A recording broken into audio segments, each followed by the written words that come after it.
Good morning friends. आज के class का टॉपिक है इक्वेशंस अर्थात समीकरण। आई होप रोज़ की तरह आज भी आपने रेफरेंस नोट्स डाउनलोड कर लिए होंगे और उन्हें अपने सामने खोल के रखा होगा ताकि लेक्चर को आप रेफ़र कर सकें। ऑलराइट, इक्वेशंस अर्थात समीकरण। 12:30 होने में भी 1 मिनट है, सो आई जस्ट वेट। सभी लोग ऑन बोर्ड आ जाएं, then will start it. Equations अर्थात समीकरण, ये अलजेब्रा का बहुत ही महत्वपूर्ण टॉपिक है। ये अपने आप में एक बड़ा चैप्टर है, लेकिन मैथ्स, रीजनिंग इत्यादि के प्रश्नों में इसका यदा कदा इनफैक्ट अक्सर ही इस्तेमाल होता है, यूज़ होता है, एप्लीकेशन होता है। तो इसको एज अ टूल किट के तौर पे सीखना बहुत ज़रूरी है। इनफैक्ट मैं यहाँ जो क्लासेस ले रहा हूँ वो आपके सिविल सर्विस एग्ज़ाम के लिए तो इम्पॉर्टेंट है ही। इनफैक्ट इंडिया में कोई भी एग्ज़ाम जिसमें क्वांटिटेटिव एप्टीट्यूड नामक विषय वस्तु पूछी जाती है, उसमें आप इन सभी नोट्स और इन सभी लेक्चर्स का इस्तेमाल कर सकते हैं। They are equally useful for any exam held in India, जिसमें quantitative ability, numeracy, quantitative aptitude, general maths, basic maths इत्यादि आती है। जैसे सिविल सर्विसेज है, पीसीएस है, बैंक पीओ है, डिफेंस के एग्ज़ाम्स हैं, कैट है, क्लैट है, जो भी एग्ज़ाम्स हैं उन सब में आप ये कॉन्सेप्ट्स यूज़ कर सकते हैं। बिकॉज एसेंशियली सब्जेक्ट मैटर तो वही रहता है, उसका एप्लीकेशन और क्वेश्चन का स्तर और कंपटीशन की इंटेंसिटी बदलती रहती है। Fine, what is equation? तो फंडामेंटल तो ये है कि हर इक्वेशन जो एक एल्जेब्रिक इक्वेशन है, बीजगणितीय समीकरण जो होता है, उसका ज्योमेट्री से रिलेशन होता है। यहाँ पे चीज़ों को शुरू में ही रिलेट करके समझना बहुत ज़रूरी है, जिससे आपको एक, मैंने कहा था, बिगर पिक्चर प्राप्त हो सके। हर समीकरण ज्योमेट्री में एक ग्राफ या एक कर्व या एक वक्र को दर्शाती है, और ज्योमेट्री का हर कर्व, हर ग्राफ कहीं ना कहीं किसी इक्वेशन में। So every equation has a graph and every graph has an equation. Equation में अननोन टर्म्स होते हैं, x, y, z, x square. इन अननोन टर्म्स को वेरिएबल्स कहते हैं, हिंदी में कहेंगे चर। वेरिएबल्स क्यों? क्योंकि इनकी वैल्यू वेरी करती रहती है ग्राफ पे। किसी भी कर्व पे जैसे जैसे मूव करेगा पॉइंट, वैसे वैसे एक्स की वैल्यू बदलेगी, वाई की बदलेगी। तो इनको वेरिएबल्स कहा जाता है। आते हैं लीनियर इक्वेशंस। लीनियर इक्वेशंस इन two variables. Straight away question लेते हैं। 2x + 6y = 34 and y - x = 3। इसे कहते हैं सिस्टम ऑफ इक्वेशंस। इन्हें आपको सॉल्व करना होता है। ये जो नंबर हैं x और y के साथ लगे हैं, देखिए 2 और 6 x और y के कोएफिशिएंट कहलाते हैं। कोएफिशिएंट मतलब गुणांक। इसी तरह दूसरी इक्वेशन में x का कोएफिशिएंट है -1, y का कोएफिशिएंट है 1। तो ये जो कोएफिशिएंट्स हैं, इनसे इक्वेशन को सॉल्व किया जाता है। इसको हम एलिमिनेट करेंगे पहले वेरिएबल्स को। अब सेकेंड इक्वेशन में हम 2 से मल्टीप्लाई करेंगे और दोनों को ऐड जब कर देंगे तो आप देखिए लेफ्ट हैंड साइड भी ऐड होगा, राइट हैंड साइड भी ऐड होगा, क्योंकि इक्वेशन में इक्वल टू साइन के दाएं बाएं जो भी है उन्हें एक साथ लेके चला जाता है। जब सेकेंड इक्वेशन में 2 से मल्टीप्लाई करके पहली में ऐड करेंगे तो आप गौर कीजिए, 2x + 6y में आप 2y - 2x ऐड करेंगे, जहाँ 2x कैंसिल हो जाएगा, 2y 6y ऐड हो जाएगा तो आपका 8y आ जाएगा। राइट हैंड साइड में आप 34 में 3 को 2 गुना करके ऐड करेंगे, यानी 34 में 6 ऐड करेंगे तो 40 आएगा। इस प्रकार इक्वेशन आपकी फाइनल आ गई सॉल्व होके 8y = 40, जहाँ से y की वैल्यू आती है 5। एक बार एक वेरिएबल आ गया तो आप किसी भी एक समीकरण में रख के दूसरा वेरिएबल निकाल सकते हैं। दूसरे इक्वेशन में देखिए y - x लिखा है 3, तो y की जगह 5 रख दीजिए, 5 - x = 3 हो गया, यहाँ से x 2 आ गया। अब y = 5, x = 2, इसको, इस आंसर को आप क्रॉस चेक कर सकते हैं इक्वेशन में रख के, जो ऊपर लिखा हुआ है सॉल्व, सिस्टम ऑफ इक्वेशन दिया हुआ है। ये होमवर्क है, क्रॉस चेक करते रहिएगा, आपको पता लग जाएगा आपने जो सॉल्व किया वो सही है। ऑलराइट, इसका मीनिंग क्या होता है? ये सिस्टम ऑफ इक्वेशन क्या दर्शाता है हमें? जैसे मैंने कहा था, हर इक्वेशन ज्योमेट्री में एक कर्व को रिप्रेजेंट करती है।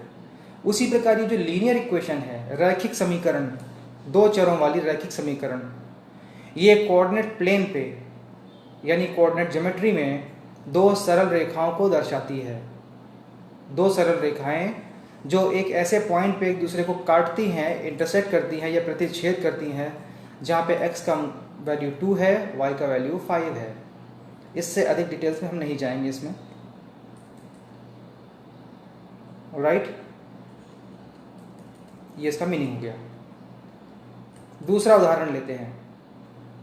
x plus 3y is equal to 7 है, 2x plus 6y is equal to 4 है। आगे इसको भी सिस्टम ऑफ इक्वेशंस कहेंगे। अब यहाँ पे आप एक बड़ा इंपॉर्टेंट एस्पेक्ट नोट कीजिए। रेशियो वाली बात फिर से दोहराते हैं। यहाँ पे मैंने कहा था गुणांक यानी कोएफिशिएंट्स पे नज़र डालिए। पहली इक्वेशन में x और y के कोएफिशिएंट हैं क्रमशः 1 और 3। इनका अनुपात लीजिए, 1:3 आ जाएगा। फाइन। x और y के गुणांकों के अनुपात को किसी रेखा का स्लोप या ढाल कहते हैं। ढाल मतलब कोई रेखा ग्राफ पे कितनी झुकी है या कितनी वर्टिकल है, इसको डिसाइड करने का एक मेजरमेंट होता है, एक रेशियो। देखिए रेशियो की बहुत जगह इंपॉर्टेंस है, हर जगह इंपॉर्टेंस है। यहाँ भी देखिए कोएफिशिएंट्स का रेशियो लीजिए, x और y के कोएफिशिएंट का रेशियो लेंगे तो 1:3 आ जाएगा। ये आ गया स्लोप ऑफ लाइन, जो मैंने लिखा है स्लोप ऑफ लाइन अर्थात रेखा का ढाल। Right. Second equation 2x plus 6y is equal to 34 है। यहाँ पे वही रेशियो निकाल के देखिए, 2:6 लिखिए, जो कि अंतर्गत 1:3 आ जाएगा। अब यहाँ पे इन दोनों इक्वेशंस में जो रेशियो आया कोएफिशिएंट्स का वो सेम है, 1:3 1:3। Ratio of coefficients of x and y is called slope of line. इस प्रकार के जो समीकरण होते हैं जहाँ स्लोप बराबर आ जाता है दोनों इक्वेशंस में, उन्हें आप सॉल्व नहीं कर सकते, क्योंकि ग्राफ पे ये दोनों रेखाएं दरअसल पैरेलल लाइंस हैं, समानांतर रेखाएं जो कभी एक दूसरे को प्रतिच्छेद या इंटरसेक्ट नहीं करती। इनफाइनाइट लेंथ तक एक बराबर डिस्टेंस पे चलेंगी, उनके बीच का डिस्टेंस कभी वेरी नहीं करेगा, तो वो एक दूसरे को इंटरसेक्ट नहीं करेंगी। इसलिए इस प्रकार का जो सिस्टम ऑफ इक्वेशंस है, इसका कोई सोल्यूशन नहीं होगा। आंसर होगा नो सोल्यूशन। आप कोई भी नंबर इमेजिन करके देख लीजिए, कोई भी नंबर x और y का ऐसा नहीं मिलेगा जो इन दोनों ही इक्वेशंस को सेटिस्फाई कर सके। इन्हें कहते हैं विसंगत सिस्टम, इनकॉन्सिस्टेंट सिस्टम। यहाँ पे बस इतना ही जानना पर्याप्त है आपके लिए। देखिए एग्जाम्पल के तौर पे मैंने आपको एक लाइन, दो लाइन बना के दिखाई है, parallel lines. Parallel lines you know, जैसे रेल की पटरियाँ होती हैं, नदी के दो बैंक्स होते हैं, किनारे होते हैं, वो कभी मिलते नहीं, पैरेलल एक समान दूरी पर अनंत दूरी तक चलते रहते हैं। So they are non intersecting line. ऐसी रेखाएं जो एक दूसरे को काटती नहीं है, प्रतिच्छेद नहीं करती हैं। एक और एग्जाम्पल दिया है मैंने, example solve 2x plus 7y is equal to 2 and 4x plus 14y is equal to 9। यहाँ भी वही इक्वेशंस वैसी ही आई हैं। आप स्लोप निकाल के देखिए। पहली इक्वेशन का स्लोप है 2:7 यानी 2/7, दूसरी का स्लोप है 4:14 अर्थात अगेन 2/7। इस सिस्टम में फिर से स्लोप बराबर आ गया, यानी ये दोनों इक्वेशन आप देखते ही कह सकते हैं इनका कोई सोल्यूशन नहीं होगा, सॉल्व करने का प्रयास भी व्यर्थ है। ये मेंटल मैथ्स के लिए है। इक्वेशन सामने है, आपको सॉल्व करना है, पहले एक नज़र स्लोप चेक कर लीजिए, कहीं स्लोप बराबर तो नहीं आ रहा है। अगर स्लोप बराबर आ गया तो इक्वेशन सॉल्व नहीं होगी, क्योंकि ये दोनों पैरेलल लाइंस को शो करती हैं। आपको फंडामेंटल्स बताने के लिए बता रहा हूँ। और पैरेलल लाइंस चूंकि कभी एक दूसरे को काटती नहीं है, इसलिए x और y को ऐसा कोई वैल्यू नहीं होगा जो इन दोनों इक्वेशंस को सेटिस्फाई कर सके। तो ये तो थी brief story about linear equations in two variables, अर्थात दो चरों वाली रैखिक समीकरण। चलिए थोड़े बड़े और ज़्यादा महत्वपूर्ण कॉन्सेप्ट पे आते हैं, क्वाड्रेटिक इक्वेशंस।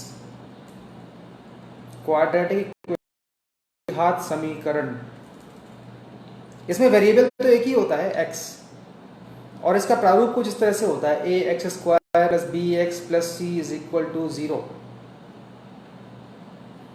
जहाँ a b c कुछ नंबर्स हैं, कांस्टेंट्स हैं, कोएफिशिएंट्स हैं, लेकिन चर राशि यानी वेरिएबल केवल x है। यहाँ पे y नहीं है, सिर्फ x है। अब जैसे मैंने कहा था, हर इक्वेशन किसी न किसी ग्राफ को दर्शाती है, तो ये इक्वेशन भी किसी न किसी ग्राफ को, किसी न किसी शेप को ज्योमेट्रिक प्लेन पे शो करती होगी। हाँ, इस इक्वेशन को हम कहते हैं पैराबोला, परवलय, परवलय, पैराबोला। पैराबोला वो कर्व होता है जैसे आपने ग्रेविटी के अंडर कोई भी चीज़ आसमान में फेंकी, हवा में फेंकी या फुटबॉल पे किक मारी, तो जिस रास्ते पे जाएगी, जिस पाथ को वो फॉलो करेगी, जिस ट्रैजेक्टरी पे जाएगी, मूव करेगी under the influence of gravity, गुरुत्व के प्रभाव में, उस वक्र को हम पैराबोला या परवलय कहते हैं। परवलय। फाइन। क्वाड्रेटिक इक्वेशन में आपने a x square plus b x plus c का एक एग्जाम्पल लेके देखते हैं। X square minus 5x plus 6 is equal to 0। ये एक क्वाड्रेटिक इक्वेशन है, द्विघात समीकरण है, क्योंकि यहाँ पे चर राशि एक है x, परंतु इसकी सेकंड पावर तक दिख रहा है। इसमें कोएफिशिएंट है a is equal to 1, b is equal to -5, c is equal to 6। आप देखिए एक्स स्क्वायर का कोएफिशिएंट है a का वैल्यू यहाँ 1 है, b है कोएफिशिएंट ऑफ x जिसका वैल्यू यहाँ -5 है, c is the constant term जिसकी वैल्यू यहाँ 6 है। ये एग्जाम्पल इक्वेशन है, इसको हम पूरी तरह एनालाइज करेंगे एंड तक।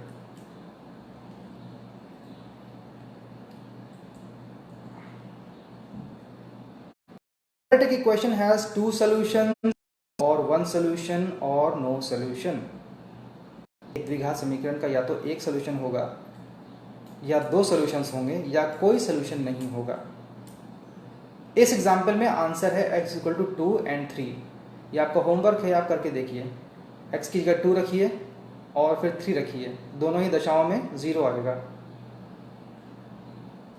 इस इक्वेशन का कैरेक्टर समझने के लिए, इस इक्वेशन का नेचर समझने के लिए एक नंबर कैलकुलेट किया जाता है, इसको हम कहते हैं डिस्क्रिमिनेंट d। डिस्क्रिमिनेंट d होता है b square minus 4ac। b का स्क्वायर कीजिए, उसमें से 4 इंटू ac को माइनस कर दीजिए। ये जो भी नंबर निकल के आएगा उसको डिस्क्रिमिनेंट कहते हैं। इसके आधार पे ही इक्वेशन का अध्ययन किया जाता है कि इसका नेचर क्या है, इसका आंसर कैसे निकलेगा, इसको सॉल्व कैसे किया जाएगा। ध्यान दीजिए, d भी एक नंबर है, तो d या तो नेगेटिव होगा या पॉजिटिव होगा या 0 होगा। यदि d नेगेटिव आ गया तो इस इक्वेशन का कोई सोल्यूशन नहीं होगा। सिंपल, याद कर लीजिए इसको। यदि d 0 आ गया तो इक्वेशन का केवल एक सोल्यूशन होगा, या यूँ कहें चूंकि द्विघात समीकरण है तो उसके दो सोल्यूशन हो सकते हैं, दोनों बराबर हो जाएंगे, तो अंतोगत्वा हमको एक ही सोल्यूशन नजर आएगा।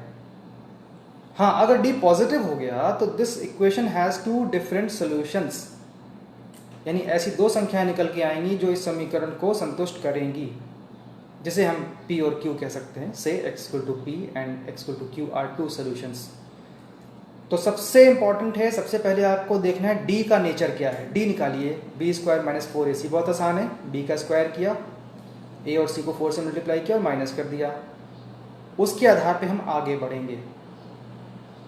अब ये जो इक्वेशन है x square equal minus 5x plus 6, इसमें d निकाल के देखते हैं। d कितना आएगा?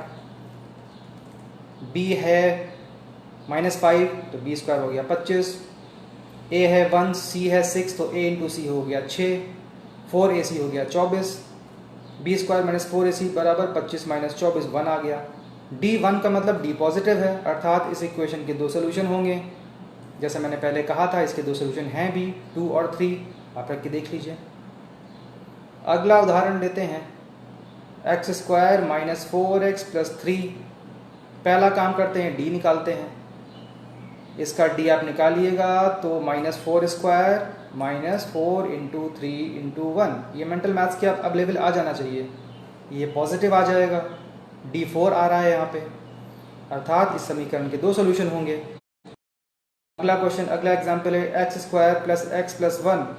यहाँ पे आप d सॉल्व करेंगे तो b स्क्वायर माइनस 4ac का वैल्यू आएगा -3, अर्थात d नेगेटिव आ गया, यानी कि इस समीकरण का कोई सोल्यूशन नहीं होगा। राइट, ठीक है। अगला उदाहरण है x square minus 2x plus 1। All right, अगला इक्वेशन है x square minus 2x plus 1 is equal to 0। इसका d 0 आता है, अर्थात इसका केवल एक सोल्यूशन होगा, या यूँ कहें इसके दो सोल्यूशन होंगे जो दोनों बराबर संख्याएं आ जाएंगी। अच्छा, जब d पॉजिटिव आता है तो दो सोल्यूशन असल में होते क्या हैं, उन्हें निकाला कैसे आता है? उसका फॉर्मूला ये दिया हुआ है, अगर डी पॉजिटिव है तो दो solution x to p and q आएंगे। p और q की वैल्यू के लिए ये फार्मूला है। देखने में थोड़ा सा डिफिकल्ट लग सकता है परंतु है बहुत आसान। अगर आपको बॉड मैथ्स का सिद्धांत पता है तो इसको निकालना it just a mental maths thing.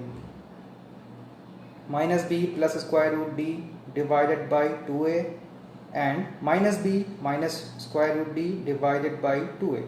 ये दो इसके सोल्यूशन हो गए। इनको हम रूट्स कहते हैं, रूट्स हिंदी में मूल कहते हैं। द्विघात समीकरण के दो मूल इस सूत्र द्वारा दिए जाते हैं। The two roots of the quadratic equation are given by this formula. आगे बढ़ते हैं। अच्छा देखिए, अगर d निगेटिव हो गया तो आप p और q तो निकाल ही नहीं पाओगे क्योंकि उसमें स्क्वायर रूट d का यूज है और नेगेटिव संख्या का स्क्वायर रूट निकाल नहीं सकता। क्लियर? अगर d 0 हो गया तो आप खुद देखिए p और q दोनों बराबर हो जाएंगे। उस दशा में हम कहेंगे इस समीकरण का केवल एक सोल्यूशन है। हैं दो लेकिन दोनों एक ही मूल्य के हैं। ऑलराइट, अभी जो रूट्स हैं इनकी बड़ी अच्छी अच्छी प्रॉपर्टीज हैं। हम बेसिक प्रॉपर्टीज डिस्कस करेंगे। दो फॉर्मूले हैं, इन रूट्स का योगफल और इन रूट्स का गुणनफल, अर्थात sum of roots and product of roots. Sum of root निकालना है तो इक्वेशन देखते ही आप सीधे माइनस बी बाई ए कर दीजिए। इक्वेशन सॉल्व किए बिना ही यानी रूट्स निकाले बिना ही आप उन दोनों रूट्स का समेशन निकाल सकते हैं। इक्वेशन देखते ही माइनस बी बाई ए कर दीजिए। सिमिलरली उस इक्वेशन को सॉल्व किए बिना ही, उन दोनों रूट्स को निकाले बिना ही उनका प्रोडक्ट निकाल सकते हैं। सी बाई ए कर दीजिए। फॉर्मूला है, इसको याद करना पड़ेगा। चलिए एक एग्जाम्पल देखते हैं अच्छा सा। ये जो इक्वेशन हमने ली है x square minus 5x plus 6, इसके रूट्स का अरिथमेटिक मीन निकालना है, ज्योमेट्रिक मीन निकालना है और हार्मोनिक मीन निकालना है। मैंने जानबूझ के सवाल ऐसा बनाया है ताकि आपके कल के अध्याय का भी रिवीजन हो सके। ऑलराइट, इस प्रश्न को इक्वेशन को सॉल्व किए बिना ही हल किया जा सकता है। अर्थात इक्वेशंस को सॉल्व करने की जरूरत नहीं है, रूट निकालने की जरूरत नहीं है। देखिए कैसे। इक्वेशन में a b c की वैल्यू पता है आपको, 1 माइनस 5 एंड 6। ऑलराइट, अब हम कहेंगे यदि रूट्स p और q हैं तो p प्लस q कितना होता है। फॉर्मूला देखिए, माइनस बी बाई ए आ गया 5 माइनस ऑफ माइनस 5 बाई 1। अब अरिथमेटिक मीन कितना आएगा। अरिथमेटिक मीन होता है p plus q by 2, mid point, average. सीधे आगे 5 by 2। Recall last lecture. Again p into q means product of roots कितना होता है। फॉर्मूला देखिए, c बाई ए। यहाँ c 6 है, a 1 है तो p इंटू क्यू आ गया 6। ज्योमेट्रिक मीन क्या होता है, square root of p q, ये आ गया square root 6। Recall last lecture.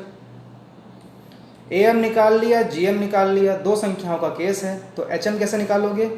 कल वाला formula, gm is equal to square root of am into hm। gm की वैल्यू रखिए, am की वैल्यू रखिए, hm आ जाएगा 12/5। राइट, तो इस क्वेश्चन के सॉल्यूशन ने से आपका कल का चैप्टर भी थोड़ा सा रिवाइज हुआ और अपने क्वाड्रेटिक इक्वेशन के रूट्स का नेचर वाले फॉर्मूले का भी अभ्यास कर लिया। फाइन। अब एक दो तीन इंपॉर्टेंट चीज़ें हैं, देखिए आप फिर से। अगर equation a x square plus b x plus c equal to 0 के p और q रूट्स हैं, सेम चीज़ को दूसरे तरीके से कहने का ये एक रिवीजन कराने का तरीका है। देखिए, if p and q are roots of the equation a x square plus b x plus c, then अगर आप x की जगह p रखेंगे तो लेफ्ट हैंड साइड 0 हो जाएगा। एग्जाम्पल के तौर पे x square minus 5x plus 6 में x की जगह 2 रख के देखिए, आपको 0 आएगा। कैसे, एक्स स्क्वायर 2 स्क्वायर 4 हो गया, माइनस 5x माइनस 5 इंटू 2 10 हो गया, plus 6 4 plus 6 minus 10 is equal to 0। Similarly दूसरा रूट लेते हैं, x इक्वल टू क्यू। ये वैल्यू जब मैंने रखी तब भी a x square plus b x plus c zero हो जाएगा। कैसे? 3 square minus 5 into 3 plus 6 is equal to 9 plus 6 minus 15, zero हो गया। ऑलराइट, तो रूट्स की वैल्यू रखते ही LHS ज़ीरो हो जाएगा भाई, तभी तो इक्वेशन सेटिस्फाई होगी जब LHS बराबर RHS हो। अगला थोड़ा सा डिफरेंट चीज़ है, फैक्टराइजेशन, फैक्टर गुणनखंड करना। इसको हम आगे भी एक चैप्टर लेंगे, चैप्टर से चैप्टर निकलता है देखिए मैथ्स में। अब a x square plus b x plus c को हम a into x minus p into x minus q के रूप में भी लिख सकते हैं यदि p और q रूट हैं। जैसे कि एग्जाम्पल दीजिए, x square minus 5x plus 6 की वैल्यू हो जाएगी x minus 2 into x minus 3। यानी अगर आपको क्वाड्रेटिक इक्वेशन के रूट्स पता हैं तो आप उस क्वाड्रेटिक एक्सप्रेशन का फैक्टराइजेशन कर सकते हैं। ऑलराइट, इसे हम थोड़ा डिटेल में आगे देखेंगे। एक संबंधित इसी से ऑब्जर्वेशन है, नोट कीजिए। देखिए, x माइनस 1 का whole square is equal to x square minus 2x plus 1 है। ऑलराइट, a प्लस बी का होल स्क्वायर या a माइनस बी का होल स्क्वायर फॉर्मूले मैंने पहले दिन कहा था, याद करके रखिए। उसी का एप्लीकेशन है, x माइनस 1 का whole square is equal to x square minus 2x plus 1। It also shows that the quadratic equation x square minus 2x plus 1 is equal to 0 has one solution, or say two equal solutions, x equal to 1 and x equal to 1. Therefore, the factorization of x square minus 2x plus 1 is possible as x minus 1 into x minus 1 या फिर x minus 1 का। देखिए, जब quadratic equation का solution possible होगा तभी उस quadratic expression का फैक्टराइजेशन भी पॉसिबल होगा, अन्यथा उसको आप फैक्टर्स नहीं निकाल पाओगे, फैक्टराइजेशन नहीं कर पाओगे। यहाँ पे ये फॉर्मूला देखिए बताया गया है कि एक्स माइनस 1 का होल स्क्वायर जो आता है, जो कि राइट हैंड पे आपने एक क्वाड्रेटिक एक्सप्रेशन देखा है x square minus 2x plus 1, इसके आपको रूट्स पता हैं जो कि सेम रूट्स हैं, तो सेम फैक्टर बनेंगे। सेम फैक्टर जब होते हैं तो होल स्क्वायर हो जाता है। ये उसी चीज़ को दूसरे तरीके से कहने का एक तरीका है। ऑलराइट, तो आज के इस ब्रीफ लेक्चर में आपने linear equation in two variables को पढ़ा और क्वाड्रेटिक इक्वेशन के बेसिक्स को समझा। इसके एप्लीकेशन हम आगे कई चैप्टर्स में इस्तेमाल भी होते रहते हैं, उनको बीच बीच में देखेंगे और इनके स्टैंड अलोन एग्जाम्पल्स भी लेंगे। पॉसिबली किसी एक दिन हम लोग सिर्फ एग्जाम्पल्स लेंगे, मिक्स बैक करेंगे पिछले लेक्चर्स और करंट लेक्चर को लेकर एग्जाम्पल और उनके solutions. Till then good bye, keep doing revision और लेक्चर के पहले नोट्स जरूर डाउनलोड किया करिए, it will help you. Thank you.